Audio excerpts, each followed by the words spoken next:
Hello, calculus students, and we're going to look over this question here between Mr. Kelly and Mr. Sullivan doing a morning speed walk. So a couple things to note before we start this. Number one, just to remind that this is a calculator active question, so I would certainly be using something like Desmos. You also could use your TI-84, but I think for this question, Desmos is actually going to provide to be more time efficient in terms of processing the problem. You will also notice that I went right ahead before I even started recording this, and I made my K of t function and my S of t function already defined, and I adjusted my windows so that we can see it graphically. Remember, you can adjust it by holding the Shift key, and then you can adjust it vertically on the y-axis or horizontally on the x-axis. I believe it works diagonally too for zooming in, but that's the main reason. So let's go ahead and let's start looking at how we need to answer this. So first question is we just need to simply find the average value of this problem. Now, granted, I just said that, but the question did not directly tell you that. So that's going to be part of the interpretation here, is they want you to simply compute this integral, which we can do very, very easily on Desmos, because we can just do 1/5 times int opens up integral 10 to 15, and this is already y, I already entered my function, k of t dt. It will retrieve the k of t function and integrate it for us. So we get 99.832. So that's going to be our answer, and that's effectively the only work you would need to show. The more important piece now is that we need to interpret this problem. And so as I've already mentioned, this is the average value formula, 1 over b minus a times the integral of a to b of our function. So k of t is denoting Mr. Kelly's average velocity. So I want to declare that Mr. Kelly's average velocity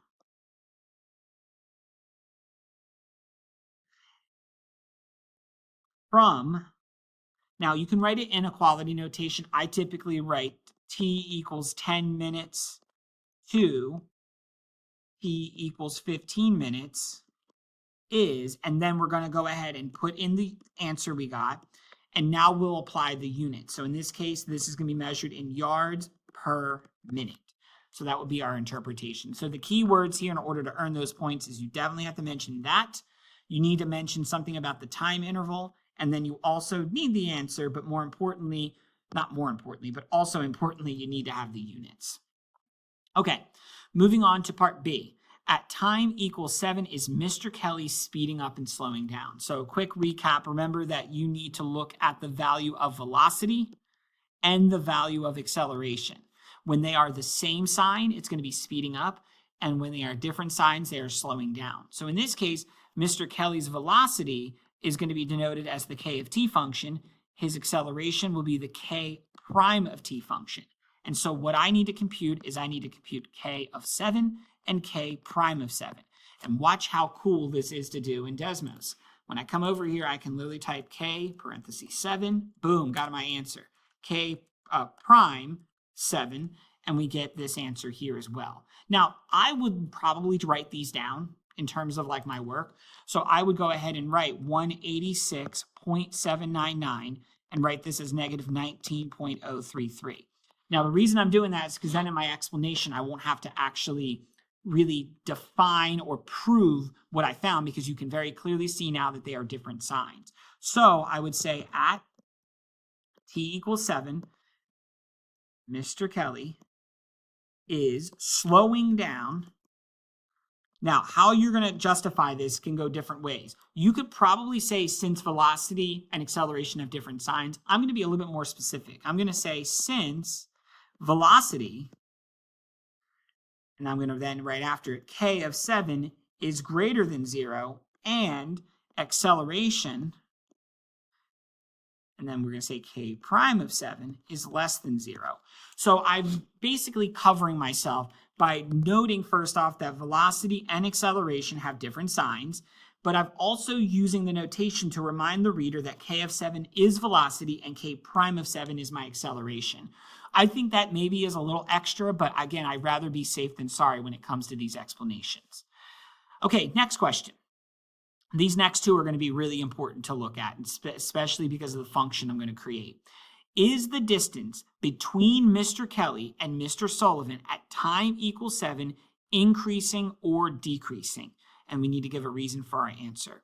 So in order to figure out the distance they are from each other, I'm actually going to create a new function. I'm going to call it d of t, meaning the distance between them. Now, there's a couple elements we need to consider. First of which, in order to even look at the distance they are from each other, we have to remember that at the initial time of 0, that the Mr. Kelly's distance was 5 yards. So the number that we're going to create here is always going to be how far they are from each other. But we need to make sure that at time 0, when I plug 0 in for t, that I get an answer of 5. So I'm going to put a 5 there. And then I'm going to add. Now, we have our velocity function. Since we want to find distance, we would need to integrate it. So I'm going to go ahead and first take Mr. Kelly's distance and say 0 to t, so 0 to whatever time we want to analyze, of, now I can't call this k of t anymore, so we have to put some sort of dummy variable in. Typically, I use x because that's kind of the obvious one. So right now, what that function is, before I do anything further, is basically what it would do is tell me how far Mr. Kelly has traveled plus an additional 5 yards. So that's what this function would tell me, but I actually want to know how far he is from Sullivan, so I'm going to subtract the amount of distance that Sullivan has accumulated, which is going to be 0 to t of s of x dx. So remember what this function is looking at here. This is going to be our initial, and then we have Kelly's displacement. Now, technically this is also, if we looked at the function on Desmos, it's also going to be its total distance too. So if you wrote distance, that's fine. And then this is Sullivan's displacement. So displacement / distance travel. So what we actually are doing now is we need to figure out at t equals 7 whether this is increasing or decreasing. The last thing I'm going to do before I start this is actually type this function in here. So let's clear out some of this stuff. And let's go ahead and let's put this in. So I'm going to create a function d of t equals 5 plus integral from 0 to t of k of x dx minus the integral from 0 to t of s of x dx. So it actually created a function there. Let's hide these other ones so we can just focus on the one here, d of t. Now, because we're looking at increasing versus decreasing, we actually want to analyze d prime of 7. That's what we want to analyze. So let's find d prime of x or d prime of t first. So doing that, the 5 would become 0. Using second fundamental theorem, this is simply just going to be k of t minus s of t. Now, in looking at some of your work, a lot of you were able to create the second equation because you recognize what you were looking at. You were comparing rates. Because ultimately, what you're doing at t equals 7 is you're comparing Kelly's rate with Sullivan's rate to make a decision. And that also would work. You wouldn't need that top function that I just showed you. The reason I've put it in here this early is because we're going to actually need it for part D. Okay, so I can also, here's the nice thing, is I can do d prime of 7, literally, and get an answer of negative 24.083. So this is going to be negative, sorry, I guess I should write in more. D prime of 7 is equal to negative 24.083. So we can say now, because I defined a new function d, you can use that in your explanation because I've defined the function and defined its derivative. So you can use that, but I'm going to on purpose just say here what most of you said, and that is since Sullivan's rate at 7 is greater than Kelly's rate at 7, and since Mr. Kelly is ahead of Mr. Sullivan, I'll say Mr. S, their distance is decreasing. Okay, so that would be one way. Now, if you actually use this new d of t function, because you defined its derivative, you could just say since d prime is less than 0, then their distance is decreasing as well. Okay, final question, and this was the one that I got the most questions about as we were going through this. What is the maximum distance between Kelly and Sullivan over our time? So right off the bat, okay, many of you recognize that you need to look at when Kelly is equal to Sullivan in terms of their velocities. That's one way of looking at it, but using this d of t function that I've created, what I would also need to do, what I also could do, is simply say I need to make d prime of t equal to 0. Whichever way you decide that you're going to get these answers, you're going to go to Desmos and you're going to find those values. And I got those t values to be 3.927 as well as 8.247. Either one of those methods would get me to my answer.